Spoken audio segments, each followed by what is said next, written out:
Hello दोस्तों, welcome है आपका कलाम एजुकेशनल पॉइंट में। दोस्त आज हम पढ़ने वाले हैं, ठीक है, बिहार दरोगा क्वेश्चंस बैंक को।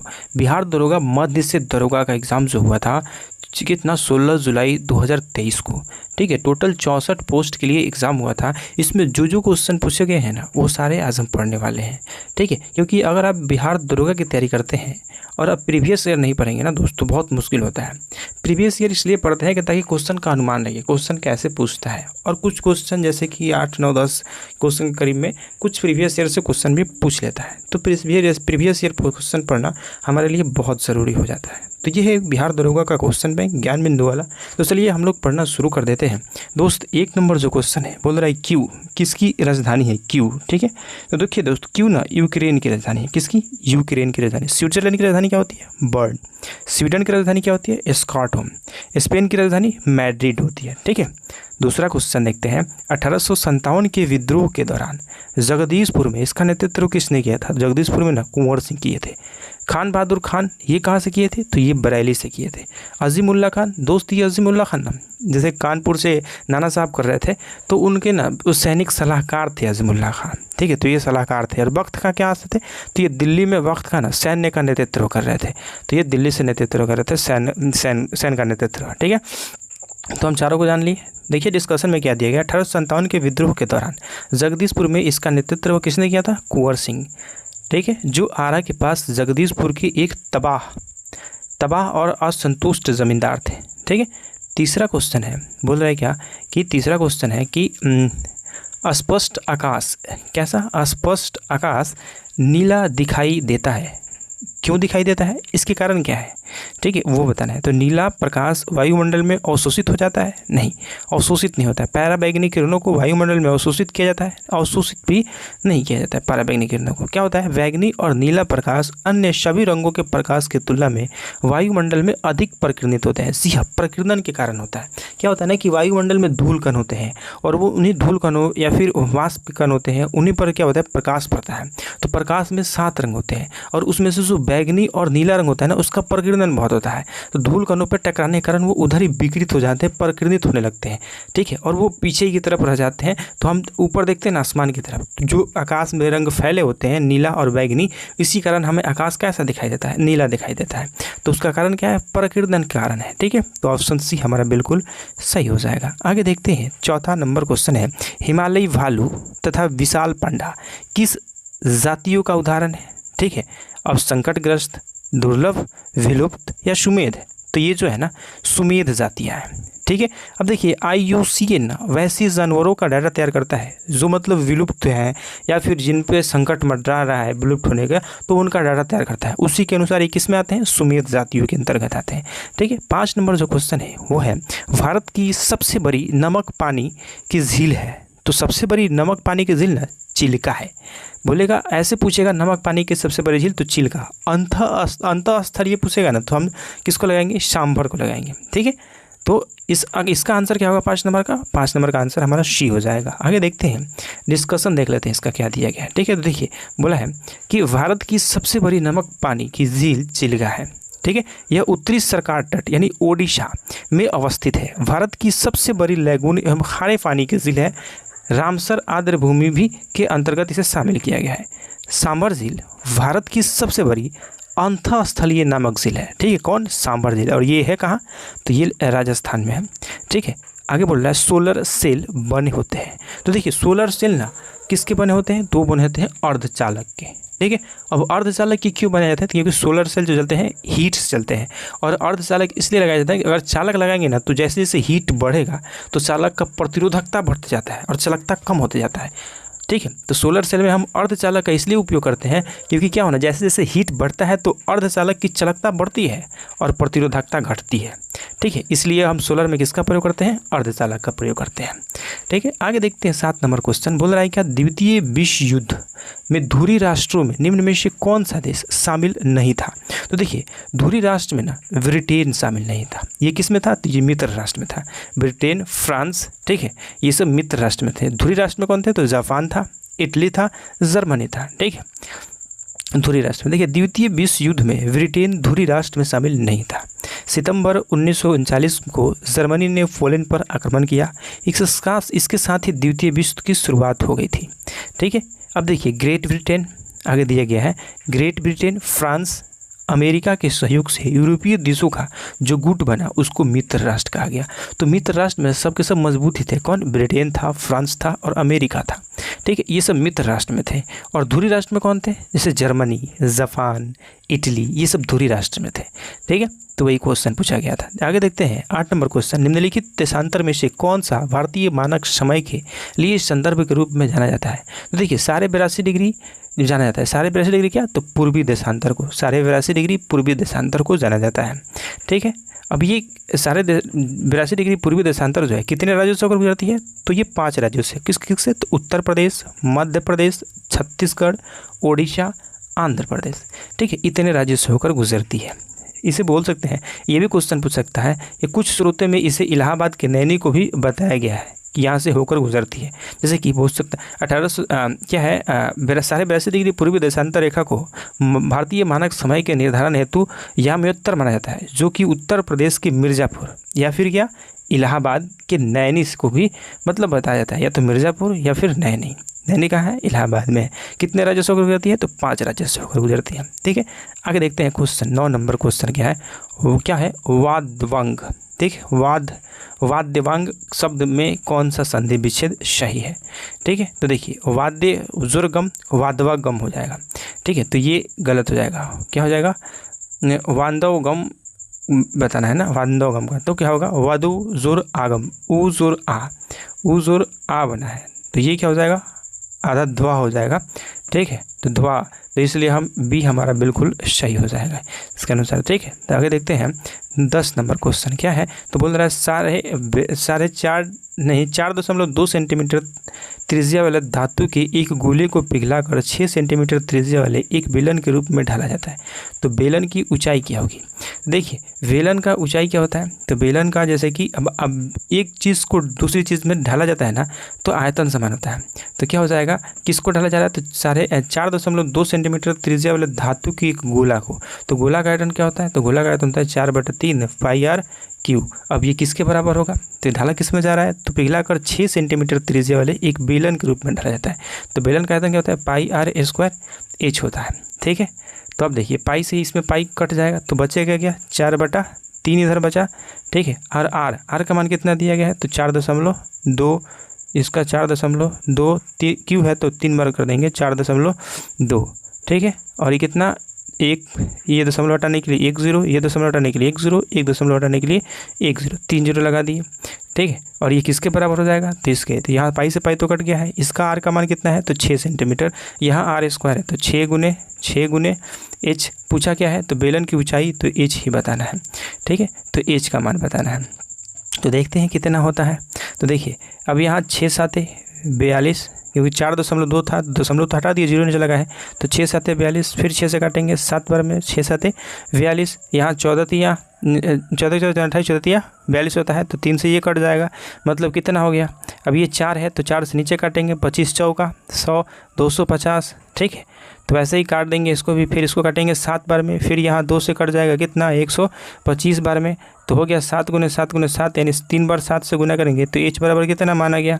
एच बराबर 3 को 7 से गुना करेंगे तो 343/125। तो काटेंगे तो ये लगभग कितने के करीब आ जाएगा? तो 2.74 के करीब आएगा। ठीक है, तो इसलिए हमारा आंसर क्या हो जाएगा? बी बिल्कुल सही हो जाएगा। आगे देखते हैं क्वेश्चन कितना है। देखिए 11 नंबर क्वेश्चन है, बिहार में पहली बार राष्ट्रपति शासन कब लगा था? तो जो पहली बार राष्ट्रपति शासन लगा था ना 1968 में लगा था। ठीक है, किस तारीख को लगा था? तो देखिए 29 जून 1968 से, ठीक है 19 जून 1968 को लगाया गया था, जो कि 26 जनवरी 1969 तक रहा। उस समय बिहार के मुख्यमंत्री भोला पासवान शास्त्री थे। ठीक है, भोला पासवान शास्त्री। बिहार में अब तक कितनी बार राष्ट्रपति शासन लगा है? तो 8 बार राष्ट्रपति शासन लग चुका है। अंतिम बार राष्ट्रपति शासन कब लगा था? तो 7 मार्च 2005 को लगा था। ठीक है, कब तक लगा था? तो 24 नवंबर 2005 तक था। आगे देखते हैं, ये देखिए करंट अफेयर्स है, तो पिछला करंट अफेयर्स है, इसको पढ़ने से कोई फायदा है नहीं, तो इसको छोड़ देते हैं। ठीक है, 13 नंबर क्वेश्चन देखते हैं। देखिए ये भी करंट अफेयर्स है, तो इसको भी छोड़ देते हैं। अब देखिए ये है जो क्वेश्चन दिया गया है 14 नंबर, तो ये करंट अफेयर्स नहीं है। ठीक है, तो 14 नंबर जो क्वेश्चन है ये बोल रहा है कि बास्केटबॉल के दौरान बास्केटबॉल के मैदान को क्या कहते हैं? तो बास्केटबॉल मतलब पूछा जा रहा है कि किस पे खेलते हैं, तो बास्केटबॉल को हम कोर्ट पे खेलते हैं। ठीक है, आगे देखते हैं कितना 15 नंबर क्वेश्चन होगा। बोल रहा है क्या, राज्यसभा के कितने सदस्य मनोनीत किए जाते हैं? तो राज्यसभा में ना टोटल 12 सदस्य राष्ट्रपति द्वारा मनोनीत किए जाते हैं। राज्यसभा में कुल 12 सदस्यों को राष्ट्रपति द्वारा मनोनीत किया जाता है, जो कि अनुच्छेद 80 की 3 के अनुसार किया जाता है। ठीक है, ये ऐसे व्यक्ति होते हैं जिन्हें कला, साहित्य, विज्ञान, समाज सेवी से संबंध में विशेष ज्ञान और अनुभव होता है। आगे 16 नंबर है, विजयनगर साम्राज्य में अमरन शब्द का क्या अर्थ है? तो अमरन शब्द का अर्थ होता है ना, सैनिकों को जो अनुदान दिया जाता था उसी को अमरम शब्द मतलब अमरम कहते थे। ठीक है, आगे देखते हैं 17 नंबर प्रश्न है, क्या है, राष्ट्रपति की सलाह को लोकसभा को भंग कर सकता है? मतलब राष्ट्रपति किसके सलाह से लोकसभा को भंग कर सकता है?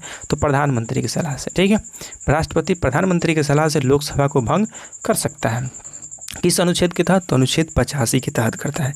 आगे बोल रहा है, प्रायद्वीपीय पठार की सर्वोच्च चोटी है? तो प्रायद्वीपीय पठार की ना सर्वोत्तम चोटी है अनाईमुड़ी। ठीक है, अनाईमुड़ी ये अन्नामलाई पर्वत की चोटी है अनाईमुड़ी, और इसकी ऊंचाई कितनी है? तो इसकी ऊंचाई है 2695 मीटर अनाईमुड़ी की ऊंचाई। ठीक है, ये प्रायद्वीपीय पठार की सबसे ऊंची चोटी है जो कि अन्नामलाई पर्वत श्रेणी में है, और इसकी ऊंचाई 2695 मीटर है। आगे देखते हैं क्वेश्चन, मोती प्राप्त करने के लिए संवर्धन किया जाता है? तो किसका किया जाता है? तो एस्टर का संवर्धन किया जाता है। ठीक है, मोती प्राप्त करने के लिए। मनुष्य नेत्र में पुतली के आकार का नियंत्रण होता है? तो पुतली के आकार का नियंत्रण परितारिका द्वारा होता है। किसके द्वारा? परितारिका, यानी ऑप्शन ए हमारा बिल्कुल सही हो जाएगा। आगे देखते हैं 21 नंबर प्रश्न। बोल रहा है क्या, निम्न में से केंद्रीय प्रवृत्ति के कौन सा मान सभी अवलोकों पर आधारित नहीं है? तो देखिए वो ना गुणोत्तर माध्य का है, गुणोत्तर माध्य का सभी अवलोकों पर आधारित नहीं है, तो हमारा आंसर सी हो जाएगा। आगे देखते हैं कितना 22 नंबर प्रश्न। बोल रहा है अधिक अपवर्तनांक वाला माध्यम है? तो अधिक अपवर्तनांक वाला माध्यम कौन है? तो देखिए दूसरे माध्यम की अपेक्षा प्रकाशित सघन हो। तो जैसे कि जिस माध्यम का अपवर्तनांक अधिक होता है उसमें प्रकाश की चाल भी कम होती है, और जिसमें प्रकाश की चाल कम होती है ना उसको हम बोलते हैं कि वो सघन माध्यम है। तो वही बोल रहा है कि क्या होता है अधिक अपवर्तनांक वाला माध्यम, तो वो जैसे कि जल का अपवर्तनांक 1.33 होता है, वही हम देखेंगे कांच का अपवर्तनांक 1.5 होता है। तो जल में प्रकाश की चाल कितना होता है? 2.5 लाख किलोमीटर। ठीक है, 2.5 लाख किलोमीटर प्रति सेकंड, लेकिन कांच में प्रकाश का चाल 2,25,000 किलोमीटर प्रति सेकंड हो जाता है। तो इसमें कम हो गया ना, क्योंकि ये सघन है, इसका अपवर्तनांक ज़्यादा है, ये सघन है, और इसकी अपेक्षा ये विरल है। तो ये पूछ रहा है कि अधिक अपवर्तनांक वाला माध्यम दूसरे माध्यम की अपेक्षा प्रकाशित सघन होता है, तो उसका अपवर्तनांक भी अधिक होता है। इसके मतलब में ये क्या है? सघन है। इस क्यों सघन है? क्योंकि इसका अपवर्तनांक 1 से ज़्यादा है, 1.3 से 1.5 ज़्यादा है, तो इसलिए तो वही ऑप्शन ए बिल्कुल सही हो जाएगा। आगे देखते हैं 23 नंबर प्रश्न क्या है, तो सतलज तथा काली नदी के मध्य हिमालय को माना जाता है। देखिए सतलज और काली, हिमालय को मतलब क्या बोलते हैं, नदी के आधार पर 4 भागों में बांटा गया। तो देखिए सबसे सिंध और सतलज नदी के बीच के हिमालय को बोलते हैं पंजाब हिमालय। ठीक है, पंजाब हिमालय। और सतलज और काली नदी के बीच के हिमालय को बोलते हैं कुमायूं हिमालय। ठीक है, और काली और तीस्ता नदी के बीच के हिमालय को बोलते हैं नेपाल हिमालय। ठीक है, तीस्ता और क्या होता है, ब्रह्मपुत्र हिमालय के बीच को बोलते हैं असम हिमालय। ठीक है, इसके बीच के हिमालय को असम हिमालय बोलते हैं। तो वही बोल रहा है सतलज और काली नदी के बीच को, तो उसको क्या बोलते हैं? कुमायूं हिमालय, यानी ऑप्शन बी हमारा बिल्कुल सही हो जाएगा। आगे देखते हैं कितने नंबर प्रश्न तो है, देखिए दिया भी है। ठीक है, पंजाब हिमालय सिंधु और सतलज के बीच है कुमायूं हिमालय, सतलज और काली नदी के बीच है नेपाल हिमालय, काली और तीस्ता के बीच है, और तीस्ता और दिहांग के बीच कौन है? असम हिमालय है। सबसे ज़्यादा लंबाई में कौन है? असम हिमालय 720। उसके बाद कौन है? तो उसके बाद नेपाल हिमालय नहीं, सबसे ज़्यादा लंबाई में है नेपाल हिमालय 800 किलोमीटर, उसके बाद असम हिमालय 720, फिर उस पंजाब हिमालय कितना 560, फिर कुमायूं हिमालय 320 किलोमीटर। ठीक है, सरकार द्वारा अवरोधों और प्रतिबंधों को हटाना क्या कहलाता है? तो सरकार द्वारा अवरोधों और प्रतिबंधों को हटाना ना उदारीकरण कहलाता है। क्या? उदारीकरण। आगे देखते हैं 25 नंबर क्वेश्चन क्या है, तो बोल रहा है ईस्वी सन 1809 में फारसी में गिफ्ट टू मोनोथिज्म जो पुस्तक थी उसको किसने लिखा था? ठीक है, तो इसको लिखे थे राम मोहन राय ने। ठीक है, 1809 में गिफ्ट टू मोनोथिज्म यानी तुफहात उल मुहादीन नामक पुस्तक राम मोहन राय द्वारा लिखा गया था। पटना उच्च न्यायालय के वर्तमान मुख्य न्यायाधीश कौन है?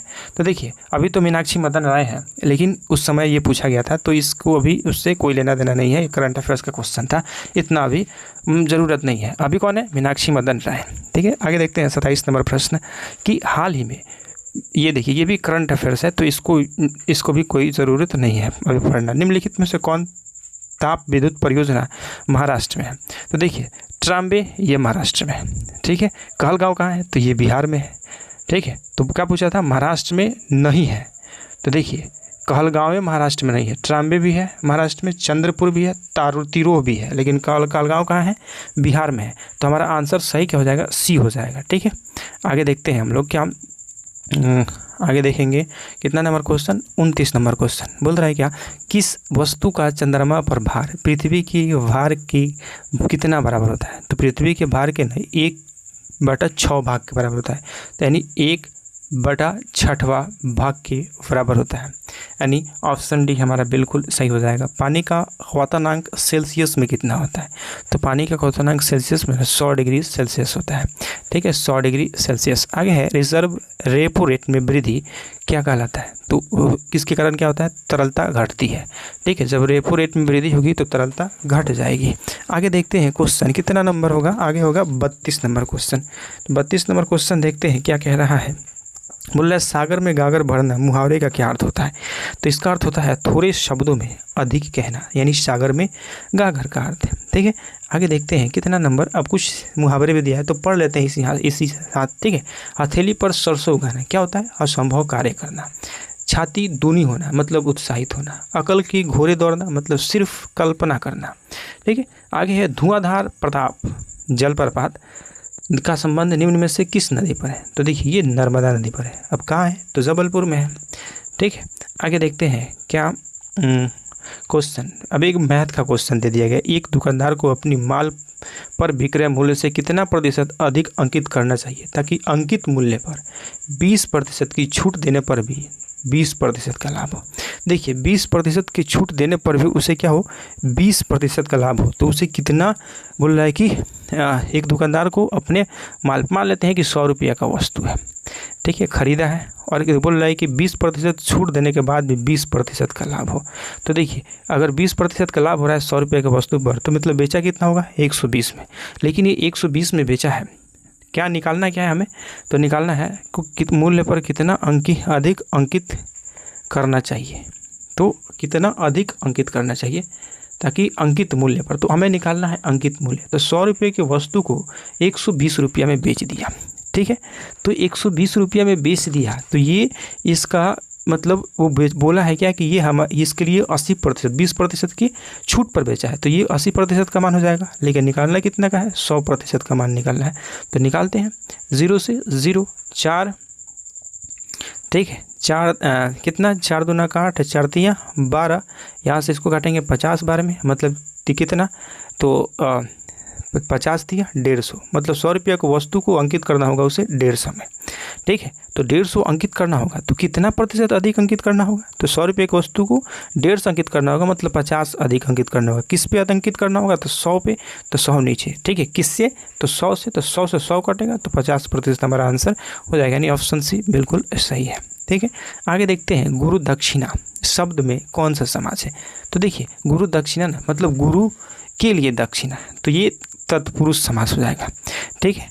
तो इसलिए हमारा आंसर बी हो जाएगा सही, ठीक है। आगे देखते हैं कितना 36 नंबर प्रश्न क्या कहता है? तो बोल रहा है सिनोमेटोग्राफ, ठीक है, सिनोमेटोग्राफ संशोधन विधेयक 2023 का मुख्य उद्देश्य, ये भी करंट अफेयर्स है तो इसको पढ़ने से कोई फ़ायदा नहीं है, लेकिन पढ़ लेते हैं। देखिए इसका क्या है, तो ये है पायरेटेड फिल्म कंटेंट को रोकना और वायु अनुसार रेटिंग सुनिश्चित करना, यही इसका उद्देश्य था, ठीक है। आगे देखते हैं, निम्न में से किसका उपयोग कांच पर लिखने के लिए किया जाता है? तो कांच पर लिखने के लिए ना हम उपयोग करते हैं वो हाइड्रोजन क्लोराइड का, ठीक है, कांच पर लिखा जाता है हाइड्रोजन क्लोराइड से। आगे देखते हैं, क्या 1915 में भारत लौटने के बाद गांधी जी ने, ठीक है, की तरह कपड़े पहनना, किसकी तरह कपड़े पहनना शुरू कर दिया? तो अंग्रेज़ों की तरह नहीं, काठियावाड़ किसान की तरह, तो ठीक है, काठियावाड़ किसानों की तरह वो मतलब कपड़े पहनना शुरू कर दिए थे। कब? जब वो 1915 में भारत आए थे। देखिए 1915 में भारत लौटने के बाद गांधी जी ने काठियावाड़ किसान की तरह कपड़े पहनने का निर्णय लिया। 1921 में जाकर उन्होंने वह छोटी धोती धारण की जिससे वो आजीवन पहनते रहे। ठीक है, अब ये एनसीईआरटी से क्वेश्चन पूछा है, क्लास 9 का क्वेश्चन ये एनसीईआरटी में दिया हुआ है। ठीक है, आगे देखते हैं, मध्यकाल में सम्मांत और उसका लाड जो ज़मीन देता था उसको क्या कहते थे? तो उसको ना हम कहते थे क्या, मनेर कहते थे। ठीक है, आगे देखते हैं क्वेश्चन कितना नंबर है। तो आगे जो क्वेश्चन है वो है निम्न में 40 नंबर क्वेश्चन। क्या कहता है 40 नंबर क्वेश्चन? तो निम्न में कौन सा मिश्रण नहीं है, मिश्रण नहीं है ये बताना है। तो देखिए आश्रित जल ये मिश्रण नहीं है, वायु मिश्रण है, क्योंकि एक मतलब वायु में बहुत सारी गैसें मिली होती हैं, तो ये मिश्रण है। आयोडीन युक्त नमक भी मिश्रण है, दूध मिश्रण में है, लेकिन आश्रित जल मिश्रण नहीं है। ठीक है, आगे देखते हैं एक देश में एक विशेष वर्ष के दौरान उत्पादित सभी अंतिम वस्तु एवं सेवाओं के कुल मूल्य को क्या कहते हैं? तो देखिए कुल मूल्य को ना सकल घरेलू उत्पाद यानी ग्रॉस डोमेस्टिक प्रोडक्ट GDP कहते हैं। ठीक है, आगे देखते हैं क्वेश्चन प्रथम विश्व युद्ध का तत्कालिक कारण क्या था? प्रथम विश्व युद्ध के तत्कालिक कारण, तो इसके तत्कालिक कारण क्या था ना, ऑस्ट्रेलियन राजकुमार फर्डिनेंड की हत्या कारण था इसका। ठीक है, अब प्रथम विश्व युद्ध का तत्कालिक कारण 28 जून 1914 ऑस्ट्रिया का राजकुमार फर्डिनेंड की हत्या थी। इस घटना को सेरोजवा हत्याकांड के नाम से भी जाना जाता है। इसी घटना को ऑस्ट्रिया ने सर्बिया की षड्यंत्र मानते हुए उसके खिलाफ युद्ध की घोषणा कर दी थी। ठीक है, आगे देखते हैं क्या है, नवनिर्वाचित लोकसभा में तत्कालिक अध्यक्ष यानी प्रोटेम जो स्पीकर होते हैं किसे चुना जाता है? तो उसे चुनते हैं ना जो लोकसभा में वरिष्ठ सदस्य हो। अब वरिष्ठ मतलब एज में वरिष्ठ नहीं है, वो कितनी अधिक बार चुन के आया है उस संदर्भ में। देखिए कोई 4 बार चुन के आया है लोकसभा में और कोई 5 बार चुन के आया है। तो हम अगर प्रोटेम स्पीकर बनाना हो और 4 बार वाला जो चुन के आया है 30 बरस मान लेते हैं कि 60 बरस का है और ये जो है 50 बरस का है, तो एज में तो ये बुजुर्ग हुआ, वरिष्ठ हुआ, लेकिन एक्सपीरियंस में कौन वरिष्ठ हुआ? तो ये 50 बरस वाला। तो हम 5 बार ये जीत के आए इसलिए हमारे लिए वरिष्ठ है, तो इसको हम प्रोटेम स्पीकर बनाएंगे। ठीक है, तो हमारा ऑप्शन ए इसका बिल्कुल सही जवाब हो जाएगा। आगे देखते हैं निम्न कौन सा देश G20 का सदस्य नहीं है? तो G20 का सदस्य जो नहीं है ना वो है बांग्लादेश। ठीक है, बांग्लादेश इसका सदस्य नहीं है। हमारा क्वेश्चन है निम्न में कौन से पादप युग्म में उभयलिंगी पुष्प होते हैं? तो किसमें उभयलिंगी पुष्प होते हैं? तो गुड़हल और सरसों में ये उभयलिंगी पुष्प होते हैं। टोक्यो ओलंपिक में, ये भी देखिए करंट अफेयर्स है तो इसको पढ़ने से कोई फ़ायदा नहीं है। ठीक है, आगे देखते हैं भौगोलिक अनुसंधान में, ठीक है क्या, भौगोलिक अनुसंधान में किस देश ने यूरोपियों का नेतृत्व प्रदान किया है? तो वो ये भी करंट अफेयर्स था लेकिन पढ़ लेते हैं क्या, पुर्तगाल ने। आगे देखते हैं कितना 48 नंबर प्रश्न देखेंगे। ठीक है, 48 नंबर प्रश्न तो बोल रहा है कि 48 नंबर प्रश्न है कि किस विधान परिषद वाले राज्य की विधान परिषद वाले राज्य की विधान परिषद के सदस्यों की कुल संख्या उस राज्य की विधान सभा के सदस्यों की कुल संख्या के 1/3 से अधिक नहीं होनी चाहिए। ठीक है, 1/3, तो 1/3 बी ऑप्शन में है, तो बी हमारा बिल्कुल सही हो जाएगा। जी का मान कितना होता है? बड़ा वाला जी का मान तो 6.67 × 10⁻11 होता है। ठीक है, न्यूटन मीटर स्क्वायर प्रति kg स्क्वायर, तो वो कहाँ है? तो वो ऑप्शन देखते हैं, ए में तो है नहीं। ठीक है, ए में नहीं है, बी में भी नहीं है, सी में भी नहीं है, तो है किस में? डी में है, तो डी हमारा बिल्कुल सही हो जाएगा। ठीक है, आगे देखते हैं क्या बोल रहा है, डोमोस शब्द का तात्पर्य है। तो डोमोस शब्द का तात्पर्य ना जनता से है। ठीक है, जैसे डेमोक्रेसी जो शब्द बना है जनता से ही बनता है, जनता का शासन होता है डेमोक्रेसी। ठीक है, डेमोस शब्द का तात्पर्य जनता होता है। लोकतंत्र शब्द अंग्रेजी शब्द डेमोक्रेसी का हिंदी रूपांतरण है। डेमोक्रेसी 2 यूनियन शब्दों से मिलकर बना है, डोमोस और क्रेटिया, जिसका अर्थ होता है जनता और शासन। ठीक है, ये आगे देखते हैं क्वेश्चन। देखिए ये करंट अफेयर्स है तो इसको पढ़ने से, 51 नंबर को पढ़ने से कोई फ़ायदा है नहीं। आगे पढ़ लेते हैं कितना, बक्सा टाइगर रिजर्व कहाँ है? तो देखिए बक्सा टाइगर रिजर्व ना पश्चिम बंगाल में है, बक्सा टाइगर रिजर्व। आगे देखते हैं 53 नंबर क्वेश्चन। ठीक है, 53 नंबर क्वेश्चन क्या है? तो बोल रहा है संविधान का अनुच्छेद 25 संबंधित है। तो संबंधित किससे है? तो धर्म की स्वतंत्रता से संबंधित है। ठीक है, धर्म की स्वतंत्रता से संविधान का अनुच्छेद 25 धर्म की स्वतंत्रता से संबंधित है। ठीक है, संविधान के भाग 3 में अनुच्छेद 12 से लेकर 35 तक मूल अधिकार का विवरण है। मूल अधिकार अमेरिका के संविधान से लिया गया है। संविधान के भाग 3 को भारत का मैग्ना कार्टा की संज्ञा दी गई है।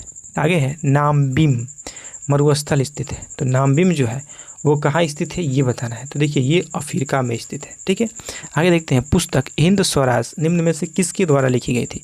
तो हिंद स्वराज ना गांधी जी ने लिखी थी। कब? तो 1909 में लिखी थी। देखिए हिंद पुस्तक हिंद स्वराज महात्मा गांधी द्वारा लिखी गई थी। 1909 में महात्मा गांधी ने हिंद स्वराज की रचना की थी। यह मूल रूप से गुजराती भाषा में रची गई थी। ठीक है, गुजराती भाषा में। आगे देखते हैं कितना 56 नंबर क्वेश्चन, वर्तमान में केंद्रीय सतर्कता आयुक्त कौन है? तो ये भी करंट अफेयर्स का क्वेश्चन है, इसको पढ़ने से कोई फायदा है नहीं। संसद के दोनों सदनों की संयुक्त बैठक के लिए गण पूर्ति होनी चाहिए। तो कितना गण पूर्ति होना चाहिए? तो देखिए इसके लिए ना दोनों सदनों की कुल सदस्यों का 1/10 आने चाहिए। चाहे लोकसभा में बोले गण पूर्ति तो भी 1/10, ठीक है, और राज्यसभा का बोले तो भी 1/10। लोकसभा में सदस्यों की संख्या कितनी तो 55 आएंगे तो भी चालू होगा। राज्यसभा में कितने तो 25 आएंगे तो ही शुरू होगा। ठीक है, 1/10 25 ही होता है। आगे देखते हैं क्वेश्चन कितना नंबर है। तो आगे जो आएगा वो 58 नंबर प्रश्न होगा। क्या बोलता है? भारत में प्रतिवर्ष आर्थिक सर्वेक्षण कौन प्रकाशित करता है? तो देखिए आर्थिक सर्वेक्षण वित्त मंत्रालय और भारत सरकार प्रकाशित करता है। आगे जो क्वेश्चन है वो मैथ का है। ठीक है, तो मैथ वाले क्वेश्चन क्या है? तो बोल रहा है 36,000 रुपये का 10% प्रतिवर्ष के दर से 3 वर्षों का चक्रवृद्धि ब्याज। ठीक है, जबकि ब्याज वार्षिक रूप से संयोजित है। 3 वर्षों का चक्रवृद्धि ब्याज कितना होगा? तो देखिए 36,000 10% की दर से 3 वर्षों का चक्रवृद्धि ब्याज। तो 3 वर्षों का चक्रवृद्धि ब्याज 33.1 होता है और इस बटा 100, लेकिन यहाँ दशमलव हटाना तो 1 0 और लगा देंगे। यहाँ से 2 0 से 2 0 खत्म हो गया। ठीक है, बचा कितना? 10 बचा है। तो 10 बचा है और इसको इसमें से गुना करेंगे ना, किसको? 331 को जब 36 से ये गुना करेंगे तो आएगा कितना? 1191,6 मतलब 11,916 आएगा और बटा में कितना बचा है? 10। और जब भाग लगाएंगे तो यहाँ दशमलव लग जाएगा तो 1191.6 यानी ऑप्शन सी हमारा बिल्कुल सही हो जाएगा। आगे देखते हैं कितना 60 नंबर क्वेश्चन है, संसाधन जो वर्षों के उपयोग से समाप्त हो जाते हैं। ठीक है, वैसे संसाधन जो समाप्त होते हैं उसको क्या कहते हैं? तो उसको अनवीकरणीय संसाधन कहते हैं, और जो समाप्ति नहीं होते उसको नवीकरणीय संसाधन कहते हैं। ठीक है, उसको नवीकरणीय संसाधन कहते हैं। आगे देखते हैं क्वेश्चन कितना है। तो आगे क्वेश्चन है जीवों के परिचित अवशेष कहलाते हैं। तो जीवों के जो परिचित अवशेष होते हैं ना उसी को जीवाश्म कहते हैं। ठीक है, जीवाश्म कहते हैं। आगे क्वेश्चन पढ़ते हैं कितना है। तो बाबू जगजीवन राम छात्रावास योजना का संबंध, ठीक है, ST/SC यानी सिर्फ SC विद्यार्थियों के छात्रावास से निर्माण से। तो बाबू जगजीवन राम जो थे उन किसके लिए छात्रावास बना था ये? तो सिर्फ SC छात्रों के लिए। ठीक है, यह योजना लड़कियों के लिए कब से शुरू हो गया? तो 1961-66 से चल रही है। इसे 1989 से लड़कों के लिए भी शुरू कर दिया गया तथा 2008 और 2018 में संशोधित किया गया था। ठीक है, आगे देखते हैं 63 नंबर प्रश्न क्या है। तो कौन सी भारतीय कंपनी बहुराष्ट्रीय निगम नहीं है? तो कौन नहीं है? तो BSNL। ठीक है, यही नहीं है। आगे देखते हैं कितना नंबर प्रश्न। तो 64 नंबर प्रश्न क्या है। तो भारत की स्वदेशी लाइट कॉम्बैट एयरक्राफ्ट तेजस ने अपनी हथियार क्षमता में 5वीं जनरेशन की, ठीक है, कौन Python 5 air to air combat missile को जोड़ा है? तो मतलब ये उस टाइम का करंट अफेयर्स था। ठीक है, ये भी इतना इम्पोर्टेंट नहीं है। आगे देखते हैं 65 नंबर क्वेश्चन, बिहार के कौन से राज्यपाल, ये भी करंट अफेयर्स है तो इसको भी पढ़ना ज़रूरी नहीं है। ठीक है, नाथपा झाखरी, देखिए क्या बोल रहा है। तो Nathpa Jhakri highlight power project Bharat के किस राज्य में स्थित है? तो ये हिमाचल प्रदेश में है नाथपा झाकरी। ठीक है, नाथपा झाकरी का हिमाचल प्रदेश में है। चमगादड़ तथा पक्षी के पंख होते हैं तो कैसे होते हैं? तो देखिए समवृत अंग होते हैं। ठीक है, समवृत अंग, समवृत अंग का मतलब है समरूप अंग। ठीक है, समरूप अंग, समरूप कहने का मतलब क्या है? तो वैसे अंग जो क्या होते हैं, जो संरचना नहीं जो कि कार्य में समान होते हैं। ठीक है, संरचना अलग अलग होती है तो उसी को क्या कहते हैं? समरूप अंग कहते हैं। जो क्या कार्य में समान होते हैं, संरचना अलग अलग होती है। आगे देखते हैं क्या इंडियन नेशनल कांग्रेस का प्रथम अध्यक्ष कौन थे? तो इंडियन नेशनल कांग्रेस के प्रथम अध्यक्ष जो थे वो थे सुरेंद्र नाथ बनर्जी। ठीक है, सुरेंद्र नाथ बनर्जी। आगे क्वेश्चन देखते हैं हम लोग कितना 69 नंबर प्रश्न। ठीक है, 69 नंबर प्रश्न क्या कहता है? E20 क्या है? देखिए दोस्त इसके लिए अभी बहुत विवाद हो रहा है। ठीक है, E20, तो E20 वैसे अभी भी इम्पॉर्टेंट है। तो ये क्या है? एल्कोहल मिश्रित पेट्रोल है। बोला गया है क्या? E मतलब पेट्रोल में आपके 20% एल्कोहल मिला दिया जाएगा जिससे कि आपकी गाड़ी की माइलेज बढ़ जाएगी। लेकिन हो गया है अब उल्टा। ठीक है, ये 20% से 60% तक करीब में मिलाया जा रहा है, लेकिन गाड़ी ख़राब होती जा रही है, माइलेज घटता जा रहा है, इसलिए बवाल हो रहा है। आगे देखते हैं 70 नंबर क्वेश्चन क्या बोल रहा है? एक आवश्यक तत्व जिसका उपयोग प्रोटीन के संश्लेषण में किया जाता है कौन है? तो वो है नाइट्रोजन। ठीक है, नाइट्रोजन है वो। आगे देखते हैं अंतर्राष्ट्रीय शांति दिवस कब मनाया जाता है। देखिए अंतर्राष्ट्रीय शांति दिवस ना 21 सितंबर को मनाया जाता है। बड़े स्क्रीन पर जेम्स बॉन्ड की भूमिका निभाने वाले प्रथम अभिनेता कौन थे। तो देखिए बड़े स्क्रीन पर जेम्स बॉन्ड की भूमिका निभाने वाले बड़े अभिनेता जो थे शॉन कॉनरी थे। कौन थे? Sean Connery. ठीक है, शॉन कॉनरी थे। आगे देखते हैं कितना 73 नंबर प्रश्न क्या बोल रहा है, भारतीय संविधान का कौन सा अनुच्छेद सर्वोच्च न्यायालय के बारे में है। तो देखिए सर्वोच्च न्यायालय के बारे में किसमें, तो 124 में बताया गया है। ठीक है, 124 से लेकर के 147 तक सर्वोच्च न्यायालय के बारे में बताया गया है। आगे देखते हैं कितना, तो ये IPL से क्वेश्चन यानी उस टाइम के करंट अफेयर से था, तो ये इतना आज के टाइम में इम्पॉर्टेंट नहीं है। आगे देखते हैं क्वेश्चन कितना, इंग्लिश का प्रश्न दे दिया गया, बोल रहा है choose the correct translation of the given below, मतलब ट्रांसलेशन बताना है। तो क्या बोल रहा है, गांधी जी ने सत्याग्रह आंदोलन प्रारंभ किया, तो क्या हो जाएगा इसका, तो इसका होगा Gandhi ji started the Satyagraha movement. ठीक है, तो आंसर बी हमारा बिल्कुल सही हो जाएगा। आगे क्वेश्चन देखते हैं 76 नंबर क्या बोल रहा है, भारत के राष्ट्रीय प्रतिदर्श सर्वेक्षण संगठन का क्या उत्तरदायित्व है। तो देखिए भारतीय राष्ट्रीय प्रदेश क्या है, प्रतिदर्श सर्वेक्षण संगठन का क्या उत्तरदायित्व है ये बता। तो इसका दायित्व है विभिन्न क्षेत्रों में अखिल भारतीय स्तर पर बड़े पैमाने के सर्वेक्षण करने, यानी ऑप्शन बी हमारा बिल्कुल सही हो जाएगा।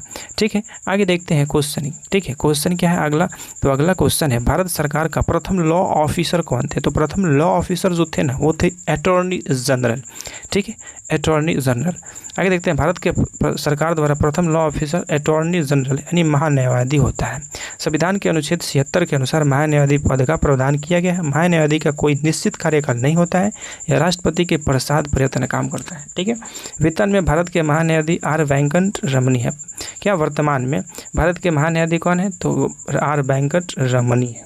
ठीक है, आगे क्वेश्चन देखते हैं कितना 78 नंबर। देखिए NVS 01 ये क्या है, तो ये एक क्या है, तो उपग्रह है। ठीक है, NVS 01 एक उपग्रह है। इसरो के नेविगेशन सैटेलाइट श्रृंखला के पॉइंट से दूसरी पीढ़ी का उपग्रह से पहला है। ठीक है, तो NVS 1 क्या है, तो एक उपग्रह है। वोस्कियाना गुलजार पर एक हिंदी पुस्तक किसके द्वारा संकलित की गई, तो यह संकलित की है यशवंत व्यास द्वारा। यशवंत व्यास द्वारा। आगे देखते हैं 80 नंबर प्रश्न क्या है, तो बोल रहा है क्या कि 3100 के 6 अधिमूल्य पर इतना प्रतिशत स्टॉक मूल्य क्या होगा। ठीक है, तो इतना का स्टॉक मूल्य क्या होगा, तो इसका देखिए ये आगे सोल्यूशन दे दिया गया। अब इसको क्या बनना है, जब सोल्यूशन नीचे दिख ही रहा है तो क्या हो जाएगा, ऑप्शन सी हमारा बिल्कुल सही हो जाएगा। ठीक है, आगे देखते हैं प्रश्न कितना 81 नंबर बोल रहा है क्या नौजवान भारत सभा की स्थापना किसने की थी। तो ये किए थे कौन, तो ये किए थे भगत सिंह, नौजवान भारत सभा की स्थापना। ठीक है, आगे है fill in the correct form verb he succeeded because he hard. अब हार्ड वर्क का क्या होगा, वर्क का यहाँ कौन सा फॉर्म यूज़ होगा, तो देखिए यहाँ सक्सीडेड पहले ही लगा है, यानी ये प्रेजेंट में तो काम कर नहीं रहा है, तो वॉकिंग तो होगा नहीं, वॉकिंग भी नहीं होगा, वर्क्स भी नहीं होगा। ये पास्ट की बात करें तो पास्ट पर लगाएंगे, यानी डी हमारा बिल्कुल सही हो जाएगा। आगे देखते हैं 83 नंबर प्रश्न क्या है, भारत में एक्सपोर्ट POP यानी क्या है POI नेरेश इंडेक्स निर्यातक तैयार सूचकांक का प्रकाशन निम्नलिखित में से कौन जारी करता है, तो नीति आयोग करता है। ठीक है, नीति आयोग करता है। आगे है तापमान की ए सही मात्रा क्या होता है, तापमान का सही मात्रक ना केल्विन होता है। क्या होता है, केल्विन होता है। आगे प्रश्न देखते हैं कितना नंबर प्रश्न है, तो आगे है 85 नंबर बोल रहा है क्या केबुल लमजाओ राष्ट्रीय उद्यान स्थित है। तो केबुल लमजाओ कहाँ है, मणिपुर में है। ठीक है, केबुल लमजाओ मणिपुर में, केबुल लमजाओ राष्ट्रीय उद्यान मणिपुर में स्थित है। यह विश्व का एकमात्र तैरता हुआ राष्ट्रीय उद्यान है। ठीक है, तो क्वेश्चन ऐसे पूछ सकता है एकमात्र तैरता हुआ राष्ट्रीय उद्यान कौन है, तो केबुल लमजाओ कहाँ स्थित है, तो मणिपुर में है। इस पर तैरते हुए द्वीप पाए जाते हैं जिन्हें स्थानीय भाषा में क्या कहते हैं, फुमदी कहते हैं, फुमदी कहते हैं। ठीक है, आगे क्वेश्चन है प्रेरित विद्युत धारा की दिशा ज्ञात की जाती है। ठीक है, तो प्रेरित विद्युत धारा की दिशा जो ज्ञात की जाती है वो किससे की जाती है, तो फ्लेमिंग के दाहिने हस्त नियम से ज्ञात की जाती है। फ्लेमिंग के दाहिने हस्त नियम से ज्ञात की जाती है। अब दाहिना हस्त नियम क्या कहता है कि हम अपने देखिए दाहिने हाथ की 3 अंगुलियां मध्यमा, तर्जनी और अंगूठा, मध्यमा, तर्जनी और अंगूठा को इस प्रकार फैलाएं कि तीनों क्या हो, समकोणित हो। तो अंगूठा चालक की गति को बताएगा। ठीक है, मध्यमा जो होगी क्या बताएगी, चालक में प्रेरित विद्युत धारा की, और जो तर्जनी होगा वो चुंबकीय क्षेत्र की दिशा को बताएगा। तो यही है क्या, तो यही है फ्लेमिंग के दाएं हस्त नियम। ठीक है, आगे देखते हैं कितना 87 नंबर प्रश्न क्या है। तो बोल रहा है भारत में मनरेगा कब लागू किया गया। तो भारत में मनरेगा ना लागू किया गया था 2006 में, 2 फरवरी 2006 को लागू किया गया था। ठीक है, इसकी शुरुआत कहाँ की गई थी, तो आंध्र प्रदेश के वद्दापल्ली जिले से, अनंतपुर गांव से हुई थी। इसका पूर्व नाम क्या था, नरेगा था, लेकिन 2 अक्टूबर 2009 को इसे क्या कर दिया गया, मनरेगा कर दिया गया। आगे देखते हैं क्वेश्चन नंबर कितना है, 88 नंबर। बोल रहा है क्या, choose the correct option. Everyone call him peace maker. ठीक है, एवरीवन कॉल हिम क्या कहते हैं, बुलाते हैं, तो पीस मेकर बुलाते हैं। ठीक है, अब बोल रहा है चेंज इनटू पैसिव वॉइस, इसे पैसिव वॉइस में बदलेंगे तो क्या हो जाएगा, he is called a peace maker, यानी ऑप्शन सी हमारा बिल्कुल सही हो जाएगा। आगे देखते हैं आँख और उसके रोगों से संबंधित चिकित्सा शास्त्र की शाखा को क्या कहते हैं, तो उसको कहते हैं ऑफ्थेल्मोलॉजी। ठीक है, ऑफ्थेल्मोलॉजी, यानी ऑप्शन डी हमारा बिल्कुल सही हो जाएगा। निम्न में से कौन सी विशेषता खनिज पदार्थों में नहीं पाई जाती है, तो ये कौन सी विशेषता, तो ये खत्म नहीं हो सकते, क्योंकि खनिज पदार्थ खत्म हो सकते हैं ना, तो खत्म नहीं हो सकते वाला गलत है, लेकिन ये प्राकृतिक प्रक्रिया द्वारा बनते हैं, ये सही है। इनका विशिष्ट रासायनिक संगठन होता है, ये भी सही है। इनका फैलाव एक समान नहीं होता, ये भी सही है, लेकिन ये खत्म नहीं हो सकते, ये गलत है, यानी ऑप्शन सी बिल्कुल सही हो जाएगा। आगे देखते हैं क्या है, 91 नंबर प्रश्न। बोल रहा है कोरापुट खाने भारत के किस राज्य में है, तो ये जो है ना ओडिशा में स्थित है कोरापुट। ठीक है, आगे बोल रहा है 92 नंबर प्रश्न। औरंगजेब की मृत्यु कब हुई थी, तो औरंगजेब की मृत्यु 1707 में हुई, 1707 में। आगे देखते हैं प्रश्न कितना है, तो 93 नंबर प्रश्न है। 93 नंबर प्रश्न क्या कहता है, 93 नंबर प्रश्न है किस मूल्य में से सरकार फसलों के समर्थन में कौन सा मूल्य की घोषणा करती है, तो न्यूनतम समर्थक मूल्य की घोषणा करती है। ठीक है, आगे देखते हैं 94 नंबर प्रश्न क्या है, तो जल के अणुओं की अर्धपरागम्य झिल्ली द्वारा गति कहलाती है, क्या कहलाती है गति, तो उसको कहते हैं परासरण गति। ठीक है, परासरण गति कहते हैं। आगे देखते हैं 95 नंबर क्वेश्चन। अति सुधो स्नेह को मरग है जहाँ नोकु शयान बौक नहीं पंक्ति में रेखांकित शब्द, जो कि ये रेखांकित है। ठीक है, यहाँ से यहाँ तक रेखांकित शब्द का क्या अर्थ है, तो इसका अर्थ होता है तनिक भी चतुराई, यानी नेक शयानप मतलब होता है तनिक भी चतुराई। ठीक है, आगे देखते हैं कितना 95 के बाद 96 नंबर क्वेश्चन। बोल रहा है correct choose the correct option. ठीक है, इसमें ऑप्शन चुनना है, they left early they you'd have reached by now. इसके पहले क्या लगेगा, तो यहाँ हैड का प्रयोग करेंगे। ठीक है, यहाँ हैड का, क्योंकि लेफ्ट क्या है पास्ट को डिनोट कर रहे हैं ना, तो यहाँ हैड हम लगा देंगे। आगे देखते हैं क्या है, कोइलवर पुल कहाँ है, तो देखिए कोइलवर पुल जो है ना वो सोन नदी पर बनाया गया है।